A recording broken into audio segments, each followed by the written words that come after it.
Quadrilhas enormes, armas de grosso calibre, pânico na cidade, bancos explodidos. É dessa forma que o fenômeno conhecido como Novo Cangaço tem ganhado as telas e as linhas do noticiário brasileiro. Essa modalidade criminosa tem assustado cada vez mais pessoas no interior do Brasil. Hoje, aqui na Iconografia da História, vamos conhecer as origens, modus operandi e repercussões desses delitos. Fala galera, tudo bem com vocês? Aqui é Joel Paviotti, venho aqui novamente pedir encarecidamente o like de vocês. O like é um pequeno gesto que vocês fazem, mas que tem um grande retorno para nós, que somos produtores de conteúdo. Se puder também, se inscreve no canal, ativa o sininho. Aí, deixa seu like, pessoal. Caso você não gosta, depois dá o dislike no vídeo, tudo bem. Mas fica com a gente aí, porque eu acho que vocês vão gostar bastante desse vídeo aí. Beleza? Então bora para ele compreender melhor esse fenômeno criminoso aí que tem se multiplicado em nosso território. Roda a vinheta.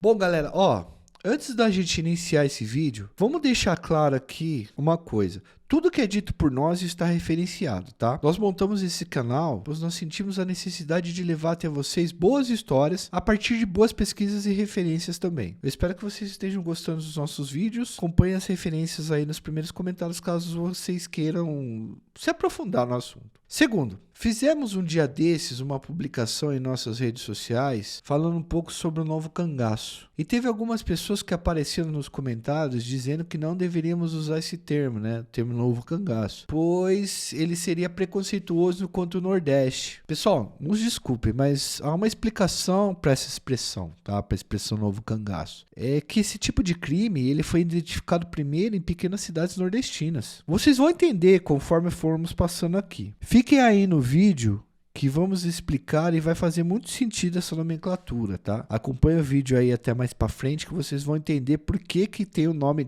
Novo Cangaço. Nós também queremos dizer para vocês que não podemos simplesmente inventar termos, tá? Então, as nossas referências acadêmicas e jornalistas, elas usam o termo Novo Cangaço. Então a gente vai respeitar esse termo, porque a gente sempre pauta os nossos vídeos em pesquisas, e essas pesquisas usam esse termo, então não tem como a gente alterar ele, tá? Então, dito isso, bora pro vídeo. Galera, é o seguinte, assaltos a bancos sempre foram crimes famosos e recorrentes, certo?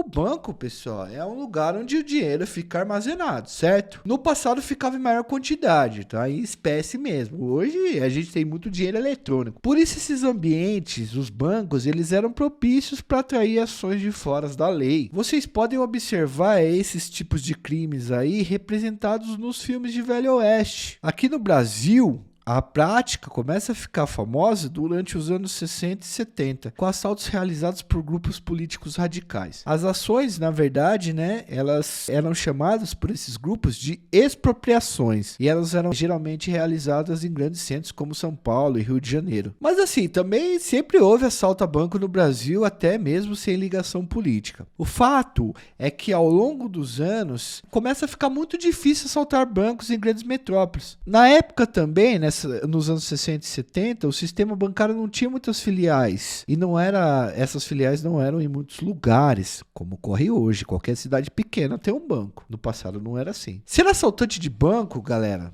no crime, é gozar de grande prestígio, pois para cometer esse tipo de delito é necessário todo um planejamento intelectual e muita coragem, pois quase todo roubo enfrenta-se troca de tiros. Além disso, o investimento para quem comete esse tipo de assalto a banco é alto, e os ganhos são altos também. Então, o cara que assalta banco, ele tem um grande status no mundo criminoso. Bom, galera, o Novo Cangaço começa a chamar a atenção de delegados e demais policiais no início dos anos 2000 em estados do Nordeste brasileiro. As forças policiais responsáveis por conter esses assaltos entendiam que aquele era um novo fenômeno criminoso específico do Nordeste, pois ainda não havia visto, né? Os caras não haviam visto esse tipo de crime em outras partes do país. Claro, não o assalto, mas a forma como ele é feito. Vai ficar um pouco mais claro daqui a pouco. Era assim que funcionava, e ainda é, né? Os caras chegavam na cidade, tomavam as delegacias, rendiam todo mundo no banco em plena luz do dia. Esses fatos, essas ações, elas passaram a assustar pequenas e médias cidades do Nordeste. E a polícia identificou que a forma como os bandidos agiam eram muito próximas às ações de grupos cangaceiros. E de fato, galera, se a gente for pesquisar, a gente tem um vídeo falando sobre cangaço aqui no canal, vamos deixar no card. De fato, os bandos cangaceiros, eles invadiam cidades carregando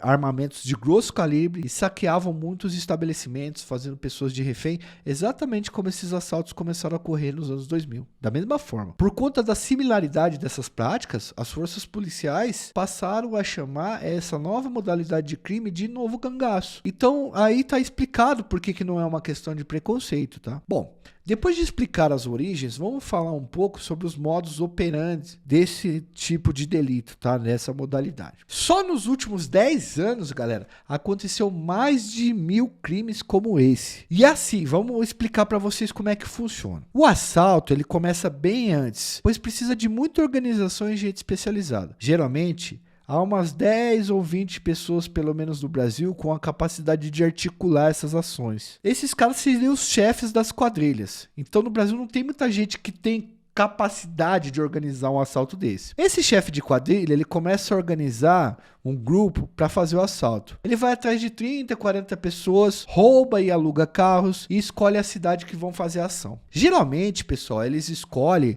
os municípios de pequeno e médio porte, ou seja, cidade de 50 mil para cima. Geralmente, nos últimos tempos, tem sido cidade de 100 a 300 mil habitantes. Mas por que escolher essas cidades?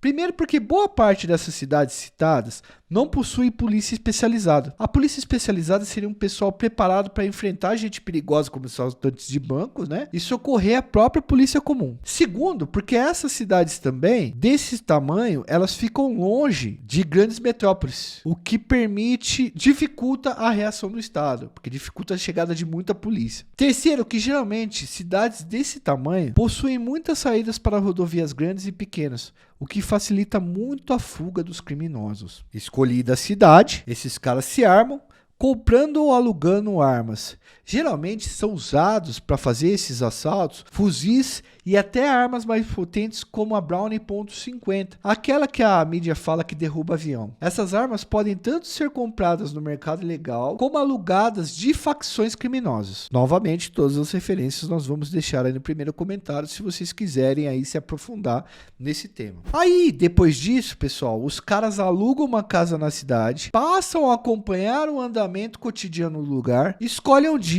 e fazem o ataque. Seja a luz do dia ou de madrugada, os caras chegam em caminhonetes, num comboio de 30, 40 ou às vezes 50 homens e eles simplesmente tomam a cidade. Eles tomam a cidade, de verdade. Eles cercam as ruas das delegacias e batalhões. Os policiais com menor poder de fogo precisam esperar desesperadamente por reforço sobre o fogo cruzado de fuzil, o que é muito complicado de se fazer. Depois que eles tomam essas delegacias, cercam as delegacias, os assaltantes estouram o banco em uma performance assustadora.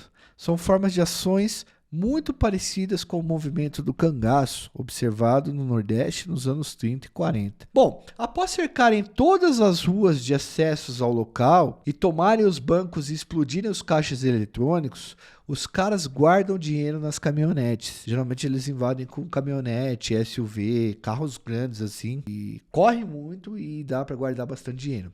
Geralmente as agências bancárias, inclusive, ficam perto uma da outra nessas cidades, o que faz com que os bandidos explodam 3 e até 4 agências bancárias durante o assalto. Enquanto roubam o dinheiro do banco, eles amarram reféns e fazem com que eles fiquem sentados na rua, expostos em pânico, formando uma espécie de cordão humano de isolamento. Galera, é uma cena muito feia. A polícia, se chegar, não pode atirar, senão vai acontecer o quê? Ela vai matar os reféns. Então a polícia acaba não podendo atirar mesmo que chegue reforços. O pânico é generalizado.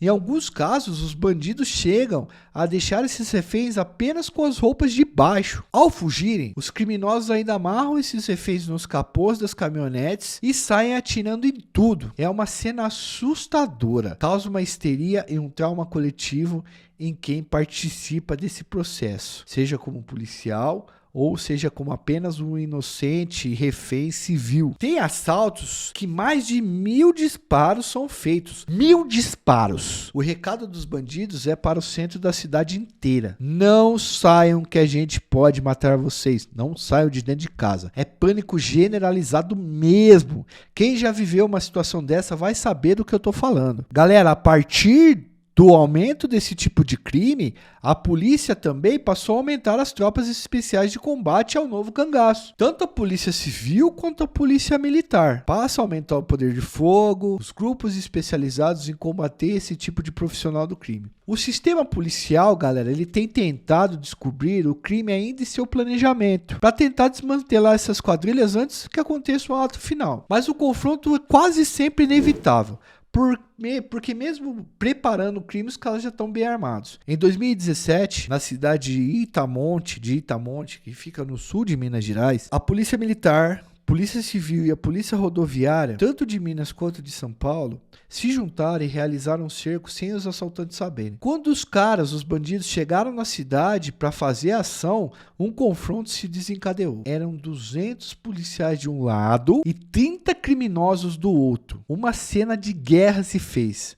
No final, 9 pessoas foram mortas. Quando foram identificar os criminosos, tinha gente do Rio de Janeiro, da capital paulista, de Minas Gerais, do interior de São Paulo e até paranaense tinha no meio. Para vocês verem a magnitude desse tipo de delito e as pessoas que os caras conseguem convocar num tipo de crime desse. E essas ações continuam ocorrendo. Já houve modificações no Código Penal para aumentar penas nesses casos específicos de explosão de caixa eletrônico ou de banco. Mas até o momento, esses caras continuam fazendo esse tipo de crime em larga escala. É uma nova modalidade que as forças de segurança terão que lidar daqui para frente. E ela tem ficado cada vez mais comum. Bom, galera, eu espero que vocês tenham gostado do vídeo. Comentem aí embaixo sobre essa modalidade, se vocês conheciam, se vocês já viram isso acontecer em cidades próximas de vocês. Deixa aí a contribuição de vocês nos comentários, que eu acho muito importante.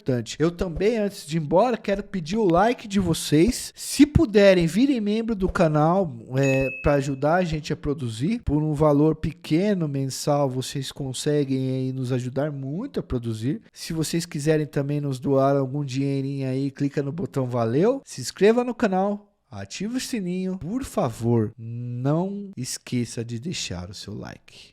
Forte abraço, valeu!